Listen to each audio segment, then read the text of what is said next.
Professor Baker was kind to me, but I have to reconsider my role in this historic event. Yes, I was present these days in Geneva, probably alone among the people in this hall. But my most achievement was to shake hands to Reagan. I was responsible for European countries, and since it was Switzerland, then I represented, so to say, European track.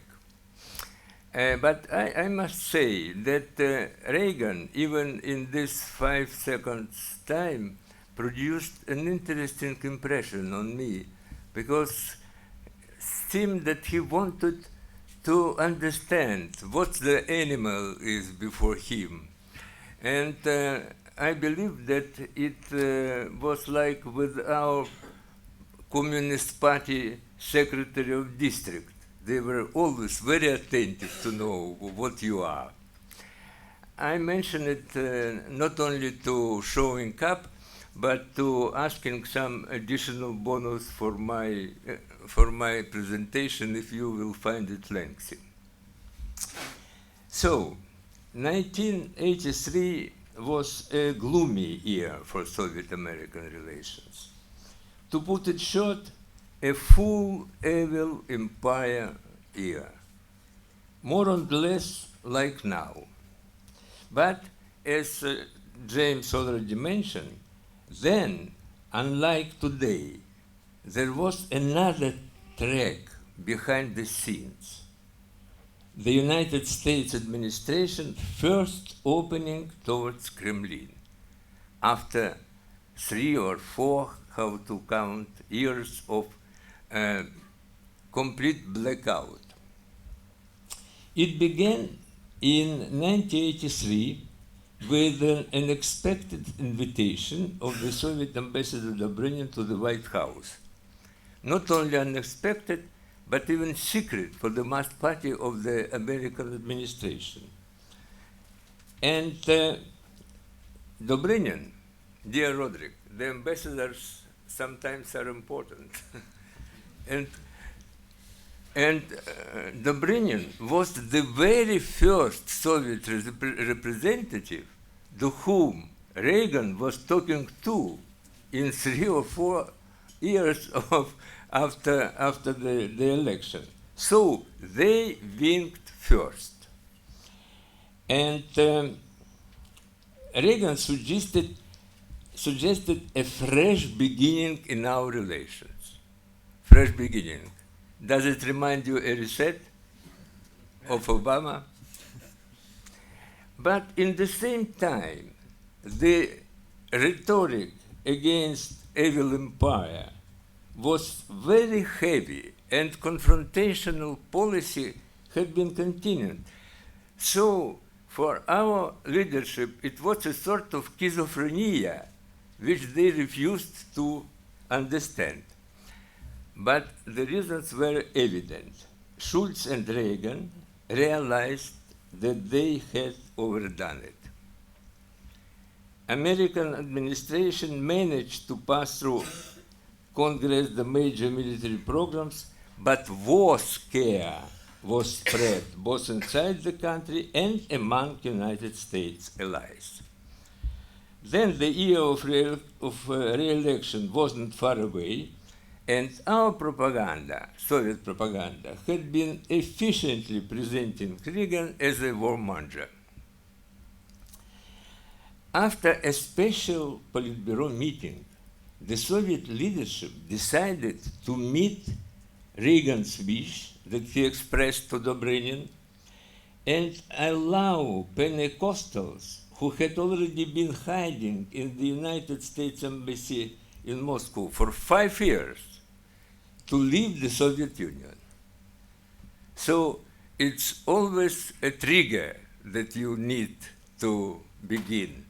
And best of all, if it is triggered when concerning Americans with the human rights.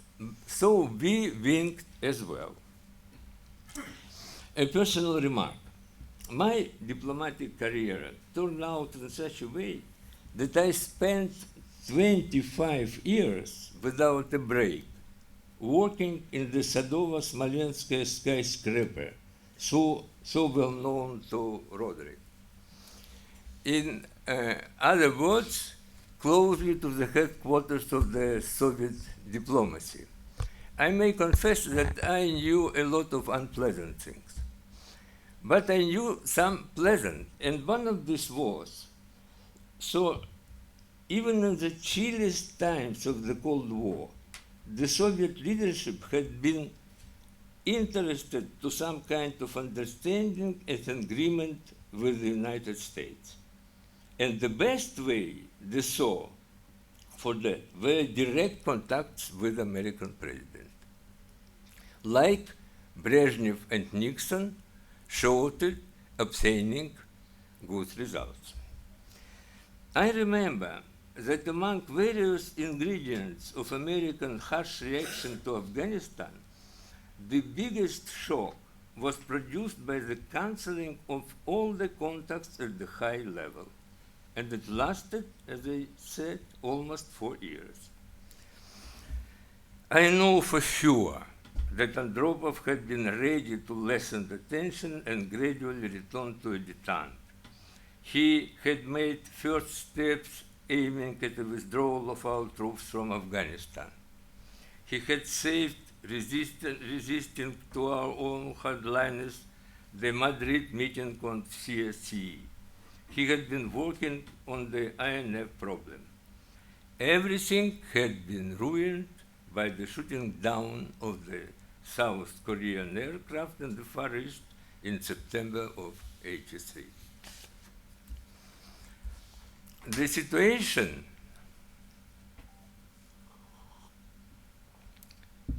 further worsened in November '83, when the Americans began to deploy their Pershing and Tomahawks in West European countries. We slapped the door at the INF negotiations, and in the next 3 weeks worked out of both strategic and conventional talks. At that end was complete. But that time, it didn't last long. Reagan and Schultz left open a possibility of returning to that warming up that seemed so promisable. And on our side, a big merit goes to whom I would name internal dissidents, a small party of detente spread throughout the party and state administration, especially in the working and the high levels, and first of all, close to the Secretary General, and this, in this case, Andropov. And Robert Service found this phenomenon in his book, so it was really good founding. And these people prepared the changes in the Soviet foreign policy, and they prepared perestroika. So Gorbachev arrived not on the white place. Konstantin Chernenko, who replaced Andropov in February '84, probably feeling that his term wouldn't last long, wanted to leave his peaceful mark in history. At Andropov's funeral, he said to Vice President Bush, "We are not inherently enemies." Bush, who was present at Brezhnev's funeral and Andropov's funerals, and would later come to the Chernenko funerals, used to say, "You die, I fly." Not very sympathetic. Reagan, who soon after being re-elected, sent a letter to Chernenko, got a quick answer, and after exchanging some more messages, the two leaders agreed to start negotiations in March '85 on an entire complex of arms control problems: outer space, strategic weapons, INF. Chernenko, who honestly tried to find a way out from the impasse, did not live to see the start of negotiation. They began already with Gorbachev. I tried to demonstrate that the Soviet leadership always realized a vital necessity to keep up some kind of common language with the United States. But our old leaders failed to put a decisive end to the confrontation and the arms race. They were not able to get over the ideology which doomed us to be enemies with the United States. They remained hostages to the system with its class conceptions, with its military-industrial complex, with its KGB. So, hail to Gorbachev, who refused to follow the dilemma of who will bury whom. The shift in ideology caused tectonic changes in approaching practical issues. And then, to my mind, there was a lucky coincidence. In January '85, Reagan began his second term on a peaceful note, and 2 months after, Gorbachev was elected Secretary General. The two men of vision met each other. Before, there were bad coincidences. Carter was not a bad president, and we could make a lot of things with him. But he was too, too linked to the human rights, and human rights always were something not very pleasant for the Soviet leadership.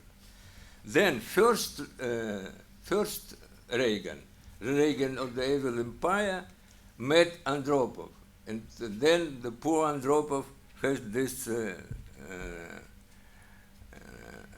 aircraft incident. So in the history, some coincidences are very important. Gorbachev began to prepare his new thinking well in advance. I would mention his frank way of talking to Thatcher when he wasn't number one in the Kremlin, and the lady remained true to him to the end.